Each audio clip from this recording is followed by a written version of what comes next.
So this is how Adam lives his life. One thumbnail at a time. Exactly. So anyhow, I think everybody woke up around 3:30 today. So while he's finishing up some stuff with his movie, I'm gonna go out to the garage and get started on a couple things. Hey Nicole, you wanna be in the movie today? Oh, I'm just editing my own movie. Ooh, what's it about? Personal issues. Personal issues? Issues. Uh-oh. Adam's editing his video. I just got back from the auto parts store, went and got a power steering cooler, a little air filter, some grounding straps for the engine. This should plug up that boost hole on the intercooler pipe. Another little hose mender right there. Heater hose thing, some hose clamps. Some more stuff for this. Paint, and then some new oil and a new oil filter. Last night when the engine flooded, when we were trying to start it and the injector was stuck open and it basically got like the back 3 cylinders full of fuel, the oil now smells like fuel. So we don't want it to wash any of the oil or kind of contaminate the oil. So that oil's only been in there for, you know, like less than 12 hours, and we're just gonna change it out just to be super safe so we don't have any issues of it basically like washing the bearings or anything like that because of the fuel in the oil. So we're gonna go ahead and start figuring out some of the other little stuff over here. I think some of the issue of the starter sticking last night was issues with not having enough ground. I'm just gonna get that going and then try to get everything plumbed up today so maybe we could take this thing for a rip. Because Caleb Quanbeck, he's on his way over here. I think he's bringing the 1J, the correct TPS sensor. I was gonna bring that in my bag of goodies I brought from Colorado. But I just spaced it. But we ended up using my ECU last night because the other one is the one that was causing the stuck open injector. So this is like a little, what do they call that? Freeze plug, like a little expansion joint. So hopefully that holds some boost. Basically you just tighten that down and then the rubber expands it. It kind of squishes it out in there, and then we don't have to weld that. So I think one of the biggest issues for today is going to be getting this intake. There's this factory J pipe on the 1Js that kind of goes up and around, and the air filter and the mass airflow sensor comes off of that. So we're basically gonna cut this off of there. That bolts to the front of the turbo, right down there. So we need to figure out how to get a pipe up here, get the mass airflow sensor in line, and a new air filter. So I think that's gonna be one of the biggest challenges dealing with this engine bay because of the tubs. So hopefully we can get that figured out. This might help, I'm not sure. Is that it? Yeah, we got it. Is that the goods? Hey, Caleb's here. Where'd you get that? Q fake, oh my god, so happy to see you. So happy to see you. This car's cleaner in real life than it is in the pictures. I got yesterday's video up. Trevor started buttoning things up. We got the TPS from Caleb, so we should be able to fire it up now and hopefully it'll run a little bit better. Obviously the intercooler piping and the intake and the radiator still needs to go on, but we'll be able to see if it runs decent now. Big ugly hunk of junk. We're gonna end up using kind of like the stock intake system just to make it easier and do less cutting of pipe so we can stick the intake down here. Yeah, because then the MAF will fit right there perfectly. Get a nice air filter. Yeah. Whereas before we would have just had to do like cut this and try to stuff. Weld this here and stick it there. Yeah, that'll work. Yeah, this is ugly, but it'll work.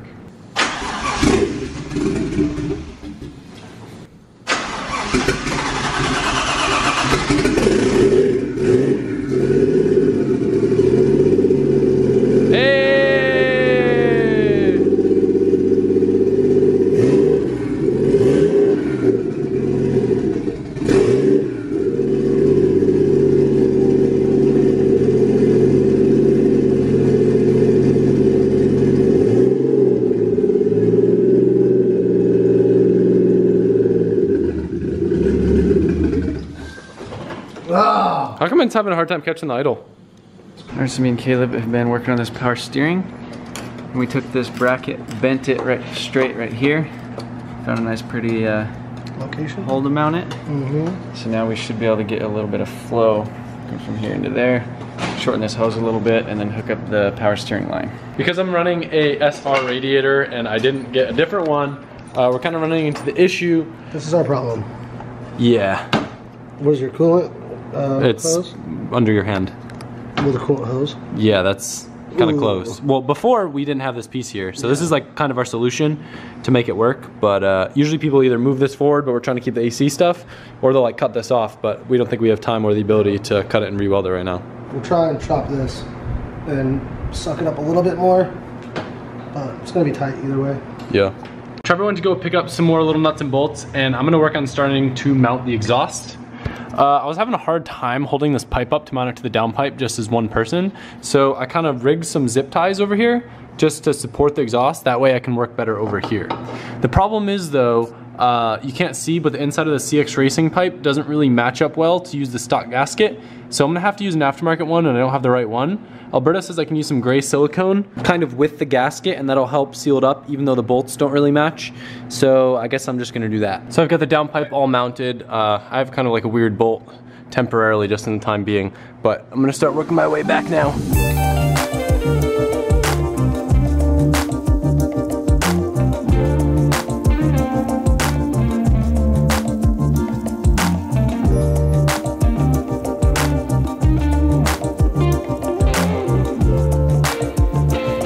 Just finished up the exhaust.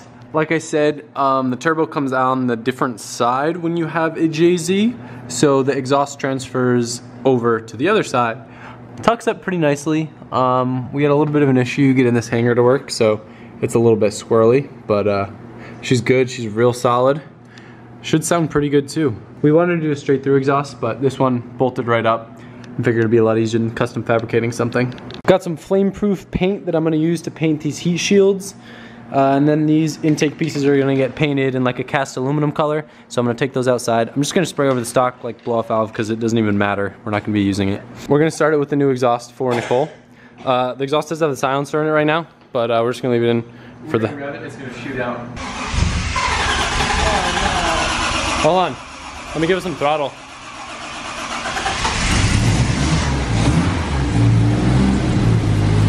It's pretty quiet.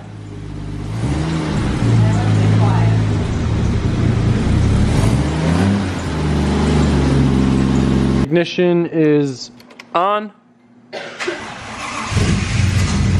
Oh, it started on its own this time. That's a better volume.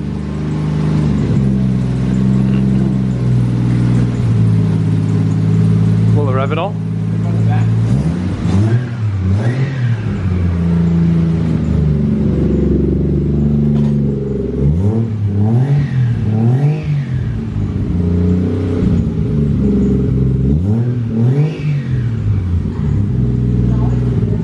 The tack is working. That's awesome. Is that a 4,000 RPM rev? Does that sound about right?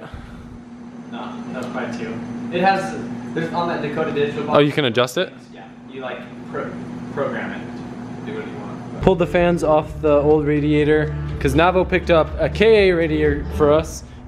Not the most pretty one in the world, but as you can see, the neck comes out of the other side of the car, so we won't have that issue with the intake manifold. Fresh painted pieces about to go on. So we got all the pretties back on. Now we want to show them the pretties. It's crazy how much like a little bit of paint does. It looks so much better than if we just like threw everything on. The cast aluminum paint looks so like realistic. This is that oil change we spoke of earlier. Yeah, it's pretty dirty for like not really driving the car. And it smells like fuel big time too.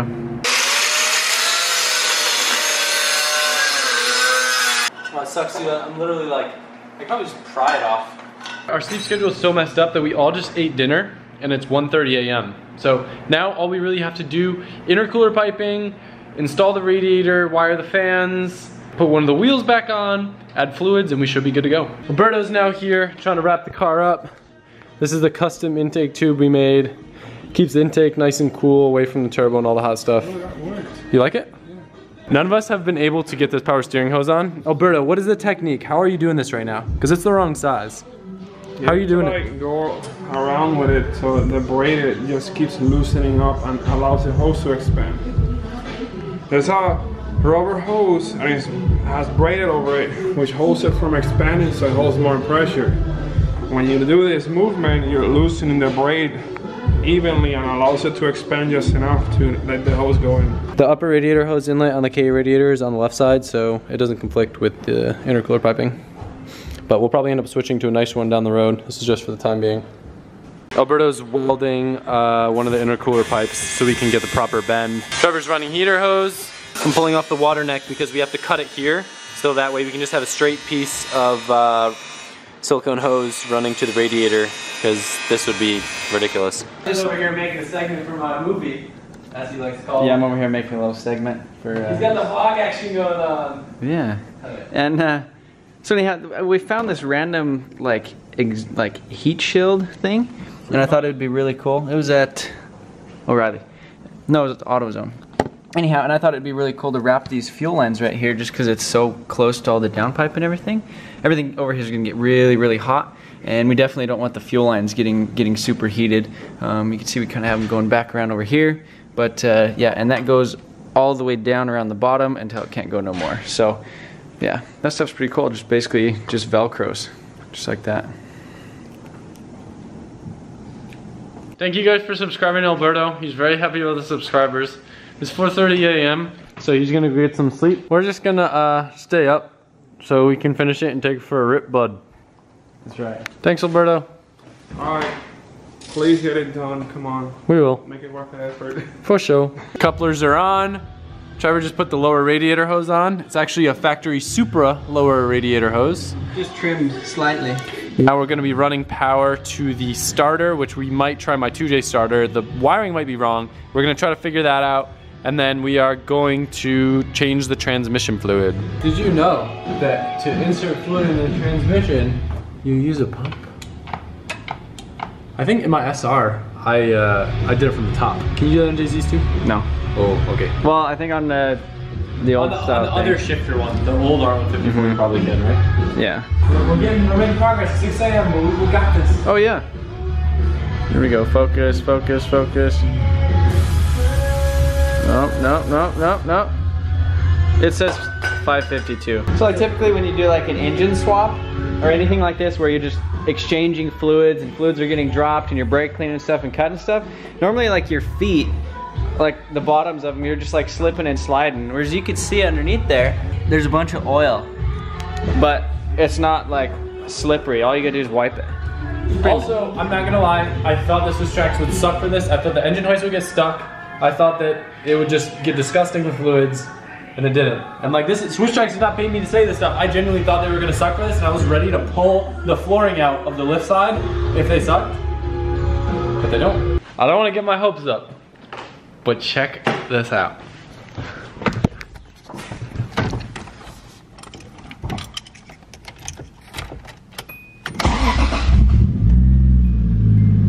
Look at that.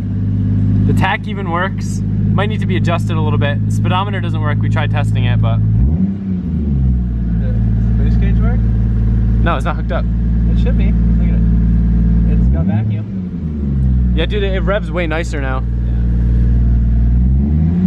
Wideband. Did you get the wideband sensor hooked up? Yeah. Oh, nice.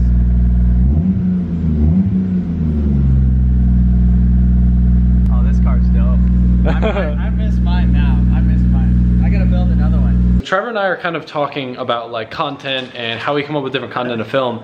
And he's talking about how he has like an issue coming up with content sometimes because there's only so much you can do to a drift car. And I'm thinking like, huh, my car always breaks. And I'm like, we're doing a 1JZ and a 2JZ in my car. Trevor flew down here to help me put a 1JZ in the most problematic car of my channel. He's sabotaging me. You guys are never gonna see this car again because it's gonna work. You're getting rid of all my content. All the build content. You guys could drive it, but I knew it. I knew there was a reason. All you guys get to do all you get to see is it driving, not working on it anymore. Trevor was telling me that they got this just because they thought it would be cool to have blue coolant. Big Boost was like, oh, the blue color.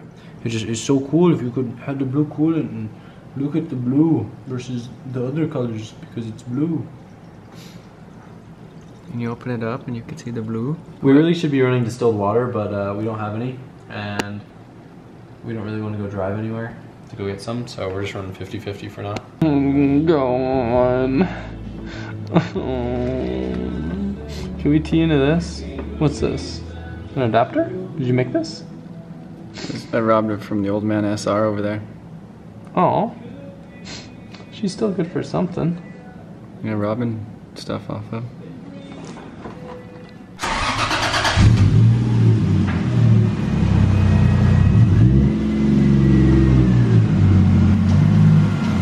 Keep going. Never. Yeah, it's that. There's seriously like a chunk of like cardboard or wood like in that stupid belt. And it's got. I need to. You see that fan thing needs to be. So we're just letting the coolant kind of bleed a little bit. We just got the front elevated a little bit, so the highest point is this thing. It's kind of hard to believe that this is going to be our first drive. So stoked. Dude, I need sleep so badly right now. So it is 8:18 in the morning. And it's just crazy that, I don't know, like the first time I ever drove my drift car, when I got the 2J in it, I didn't even have a windshield in it, I just put a helmet on. Really? And I took it for a rip because I was so excited, like no gauges, no nothing, I was like whatever. I'm super excited, I'm just so tired that I'm just like, let's sleep. We'll see what happens when he drives it. 8:24 a.m., going for his first rip. Man, that looks clean. So everything's pretty much all set. The only real stuff that needs buttoning up is probably just connecting the coolant overflow, wiring the boost controller, but we're just gonna run stock boost for now, which is about 8 PSI. And then eventually, we gotta change the belt because this one makes a little bit of noise. You ready to do this? Oh yeah. Ugh.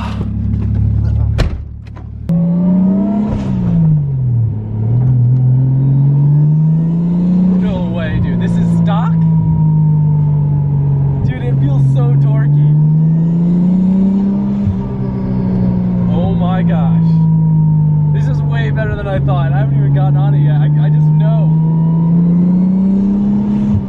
Dude, it sounds so good. It's like the video games.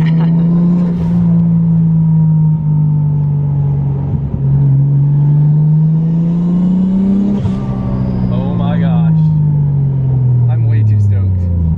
Are you awake now? No. What? We should pay attention to see if it's smoking or anything. Feels great. Yeah, there's no like drive shaft play noise like there was before. Really? Yeah, it feels way more direct. Oh my god, dude, this transformed this car. Catch her idle. Good girl.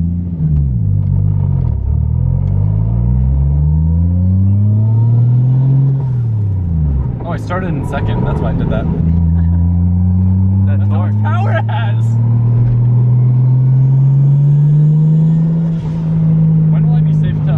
Get on it. You can probably do it now. Just kind of watch the probably watch the air fuel. I'll watch get on first. Yeah, I'll just get on in a second.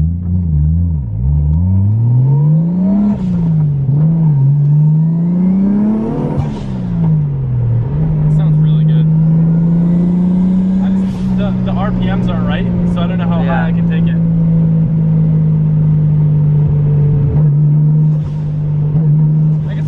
Drive shaft noise, but not much. Yeah. Feels buttery smooth. That blow-off valve sounds funny. I haven't. How much boost? Did you it hit 11. 11? Is that stock? I thought stock was like 8.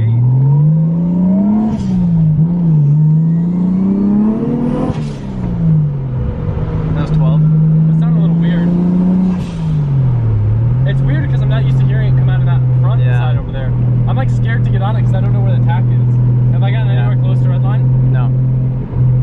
Yell at me when to shift. I've never driven a JZ. Just shift at that little 8 mark or whatever. Cause I don't want it to like break the tack if it goes further. Okay. Anyway, but sounds good. That's very precise. It's a very tame one, Jay. Yeah. Oh, stalled. Alright, start it back up. Probably just need to adjust the idle a little bit because we Make don't it a little higher. We don't have an idle air control valve on it, so.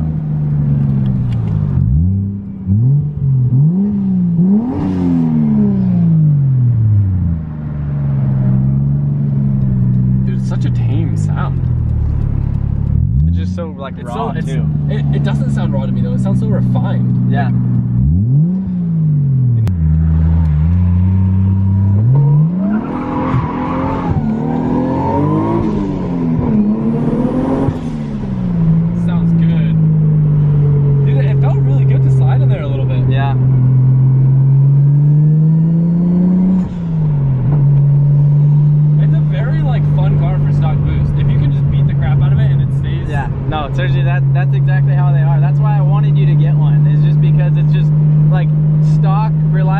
with like so much rowdiness, but it's like so like refined and tame when you want it to be. Like it has really good manners.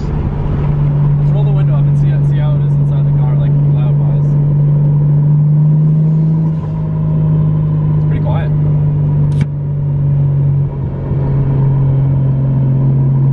It's so cool driving with the hood off. Yeah.